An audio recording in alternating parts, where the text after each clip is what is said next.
నిన్న పవన్ కళ్యాణ్ గారు మీరు చెప్పిన దానికి ఈరోజు ప్రెస్ మీట్లో మా పార్టీ స్పోక్స్ పర్సన్ మాట్లాడారు. అయినా మీరు అడుగుతున్నారు కాబట్టి వన్స్ అగైన్ యూఆర్ క్లారిఫైయింగ్. మేము ఎవరు మద్దతు ఇచ్చినా ఇవ్వకపోయినా అవిశ్వాస తీర్మానం పెడతానికి రెడీగా ఉన్నాం. ఆ తర్వాత అంశం రాజీనామాల అంశం.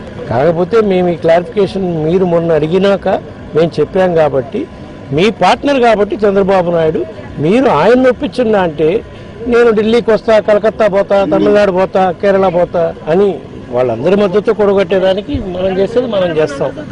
మీరు మీ ఎన్నికల్లో ఎవరితో అయితే ఓట్లు వేయించారో, ఎవరికైతే ఓట్లు వేయించారో వాళ్ళ దగ్గర 20 మంది పార్లమెంట్ సభ్యులు ఉన్నారు మా దగ్గర కొనుక్కున్న వాళ్ళతో సహా.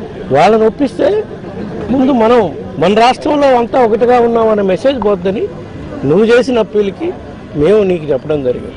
రాష్ట్ర ప్రయోజనాల కోసం ఏ పార్టీ వాళ్ళ దగ్గరికైనా పోయి అడుగుతాం నాయన, మాకు ఇది అన్యాయం జరిగింది, పార్లమెంట్ సాక్షిగా ఇస్తానని హామీ ఇచ్చి మా పార్లమెంట్ సాక్షిగా ఇచ్చిన హామీని అమలు చేయట్లేదు, దీనికి మేము కేంద్ర ప్రభుత్వంపై అవిశ్వాస తీర్మానం పెడుతున్నాం, మీరందరూ మా రాష్ట్ర ప్రజల కష్టాలు చూసి మీరందరూ మద్దతు ఇవ్వాలని చెప్పి మా రాష్ట్ర ప్రజలను ఆదుకోవడం కోసం మీ అందరూ మద్దతు ఇవ్వాలని అప్పీల్ చేస్తాం నాయన. తప్పే ఉంది. ఏంటండి వీడియో నచ్చిందా? అయితే ఓ లైక్ వేసుకోండి, లేదంటే ఓ కామెంట్ చేయండి. ఎప్పటికప్పుడు మా వీడియోస్ చూడాలంటే సబ్స్క్రైబ్ చేసుకోండి.